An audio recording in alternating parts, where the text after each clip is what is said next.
Assalamu alaikum students. I hope you all are doing well. Welcome in another topic of basic computer concepts. As you all know that कि हमने series शुरू किया हुआ है computer concepts पे basic computer concept पे। अगर आपने पिछले 2 वीडियोस नहीं देखी, हमने सीक्वेंस वाइज चैप्टर शुरू किए हैं। क्लास 7 की कंप्यूटर की बुक है और उसमें बहुत बेसिक चीज़ें हैं, तो आपको ये ज़रूर सीखनी चाहिए। ये कंप्यूटर ऑपरेटर की जॉब्स के लिए specially and eta NTS CTS, KPSC and FPPSC के लिए बहुत इम्पॉर्टेंट है। एक टॉपिक को जब आप अ, समझते हैं तो उससे आप हर किस्म के MCQs हल कर सकते हैं। और अगर MCQs आप लोग समझेंगे वो भी ठीक है, लेकिन वो एक-एक लाइन होती है, उसका याद रहना थोड़ा-सा मुश्किल होता है। तो हम हर एक पॉइंट को टॉपिक की शक्ल में समझेंगे। आज का टॉपिक है प्रोसेसर के प्रोसेसर क्या होता है? The component which is considered to be the brain of computer is called central processing unit CPU. All of the software which include the operating system and application software is run by CPU. पहले इसको read करता हूँ फिर मैं समझाता हूँ। The computation, memory management, directing input from the user and sending output are done by the CPU. Figure 1.4 shows the CPU. अच्छा, okay जी। Processor किसे कहते हैं? जब आप कंप्यूटर लेते हैं, सिस्टम लेते हैं अपने लिए, तो आप शॉपकीपर से पूछते हैं जो बेचने वाला होता है कि इसका प्रोसेसर कितना है? तो वो आपको उसकी वैल्यू बताता है कि इसका प्रोसेसर 8 GB रैम है और इसमें इतना स्पेस है। तो रैम एंड स्पेस इसका प्रोसेसर बताता है कि इसमें कितनी कैपेबिलिटी है। तो कंप्यूटर का दिमाग हम जिस चीज़ को कहते हैं उसे हम सेंट्रल प्रोसेसिंग यूनिट कहते हैं।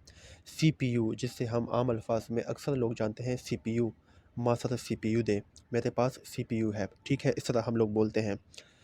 या हम बोलते हैं कि मुझे CPU लेना है, तो CPU का मतलब डब्बा नहीं होता, उसके अंदर जो खसूसियात होती हैं, कैपेबिलिटीज़ होती हैं, उससे हम उसको जानते हैं कि ये कितना तगड़ा काम करता है। तो CPU को हम ब्रेन ऑफ कंप्यूटर कहते हैं। इसका काम क्या होता है? जितने भी सॉफ्टवेयर्स होते हैं वो CPU चलाता है, ठीक है? CPU नहीं तो कुछ भी नहीं। इंसान के अंदर अगर दिमाग ही ना हो तो इंसान चल सकता है क्या? No never. तो CPU हमें हम जो यूज़र्स जो इस्तेमाल करने होते हैं कंप्यूटर के, वो जो अंदर अंदर इन्फॉर्मेशन डालते हैं, इनपुट डालते हैं, उस पे काम करता है, प्रोसेस करता है, फिर वो हमें आउटपुट की शक्ल में उसका रिज़ल्ट दे देता है। और इसका फिगर यहाँ पे शो हुआ है 1.4 में, उसे देख लेंगे, बल्कि ये है central processing unit.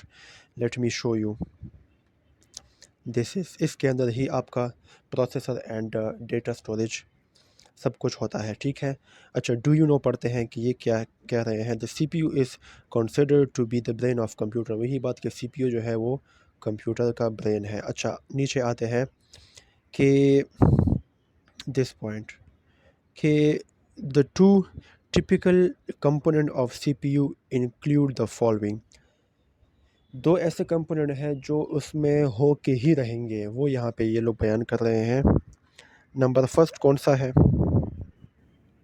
Number first है अरिथमेटिक लॉजिक यूनिट, जिसे हम ALU के एब्रीविएशन से जानते हैं। Perform arithmetic and logical operation, it is made up to arithmetic unit and the logic unit. अच्छा जी, अरिथमेटिक लॉजिक यूनिट क्या करता है? वो परफॉर्म करता है अरिथमेटिक लॉजिकल ऑपरेशंस। आप हिसाब किताब जो करते हैं, आप मैथमेटिक्स कंप्यूटर से जो हल करते हैं, आप स्टैटिस्टिकल जो निकालते हैं डेटा का आप जो स्टैटिस्टिक निकालते हैं वो काम अरिथमेटिक लॉजिक यूनिट ALU करता है, ठीक है जी। और कंट्रोल यूनिट क्या होता है? Extract instruction from the memory, this point. Control unit CU extract instruction from a memory and decode and execute them। अच्छा जी, CPU के अंदर ALU एंड कंट्रोल यूनिट, ये दोनों टिपिकल चीज़ें हैं, ये मस्ट होंगी इसमें, ठीक है। इनपुट हम इसमें इंफॉर्मेशन इनपुट करते हैं, फिर ALU कंट्रोल यूनिट उसको आपस में प्रोसेस कर लेते हैं एंड उसके बाद आउटपुट यूनिट देते हैं, ठीक है? और इसे हम मेन मेमोरी भी कहते हैं, ठीक है जी, बिल्कुल यही है। अच्छा जी, नीचे आते हैं। अब अरिथमेटिक लॉजिक यूनिट को डिटेल में पढ़ते हैं, ठीक है? अरिथमेटिक लॉजिक यूनिट, इसको हम डिटेल में पढ़ते हैं कि ये सब है क्या। ओके जी। Arithmetic computation and logical operation are performed by the arithmetic logic unit, which is a component of the CPU. The ALU consists of the following two subsections: arithmetic unit and logic unit. वही बात जो हमने ऊपर की के arithmetic computation जो काम होते हैं arithmetic के लिहाज से, एंड लॉजिकल ऑपरेशंस लाइक जिसमें यार ये हम जो मैथ्स करते हैं इन सिंपल वर्ड, कैलकुलेशंस जो करते हैं, ये सब ALU के होने की वजह से हो रहा है। कंप्यूटर खुद बहुत तो नहीं सोचता ना, इंसान उसमें कुछ डालेगा, कुछ ऐसी चीज़ें हम उसमें डालेंगे कि वो हमें परफॉर्मेंस देते हैं, ठीक है? इसके लिए सॉफ्टवेयर बनाए जाते हैं, इसके लिए हार्डवेयर बनाए जाते हैं। तो ALU जो है वो हार्डवेयर है, ठीक है? फिर ये चलता है ड्राइवर्स के ज़रिए। तो ये हमारे सारे अरिथमेटिक ऑपरेशंस का काम करता है। इसमें फिर 2 चीज़ें हैं, एक है अरिथमेटिक यूनिट, दूसरा है लॉजिक यूनिट, LU, जिसे LU कहते हैं, ठीक है? अब मूव करते हैं। अच्छा जी, तो अब नंबर है अरिथमेटिक यूनिट का, ठीक है? हमने वहाँ पे पढ़ा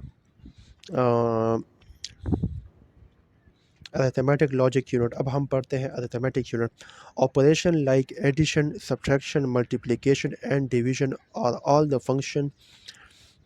functions the arithmetic unit.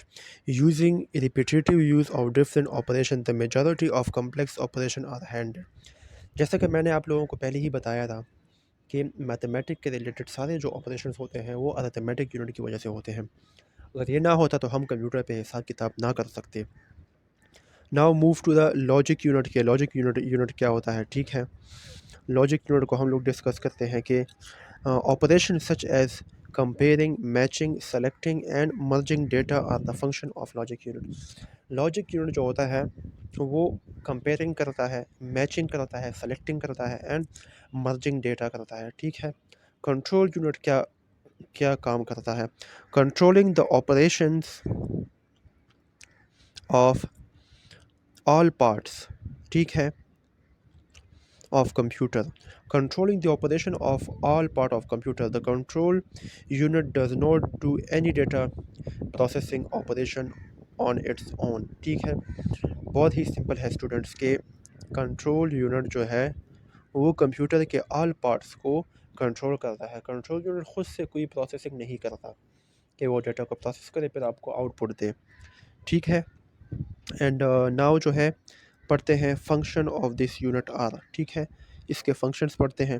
Control the transfer of instructions and data among other unit of computer, coordinate all unit of the computer, direct the operation of computer by taking instruction from the memory and interpreting it. बाकी simple theory है, इसको आप लोग अगर खुद ही read करेंगे तो अच्छा होगा, आप लोग अच्छी तरह समझ जाएंगे। ओके, तो लेट मी वॉच कि बुक में इससे आगे है या नहीं है, अगर है तो फिर वो मैं आप लोगों को आगे भी लेके जाता हूँ, ठीक है जी? अच्छा, फंक्शन हो गई यहाँ पे। चलिए जी, ओके। यहाँ पे हमारा टॉपिक होता है ख़त्म प्रोसेसर का। इसके बाद है मेमोरी। तो नेक्स्ट वीडियो में हम मेमोरीज़ को रीड करेंगे कि मेमोरी क्या होती है, फिर इसकी कितनी टाइप्स होती हैं, किस किस टाइप का कौन कौन सा काम है, ठीक है? इसको हम डिटेल में पढ़ेंगे। और तो हमारे चैनल के साथ जुड़े रहिए and subscribe our channel, like our video, share our video. Thank you so much. अल्लाह हाफिज़।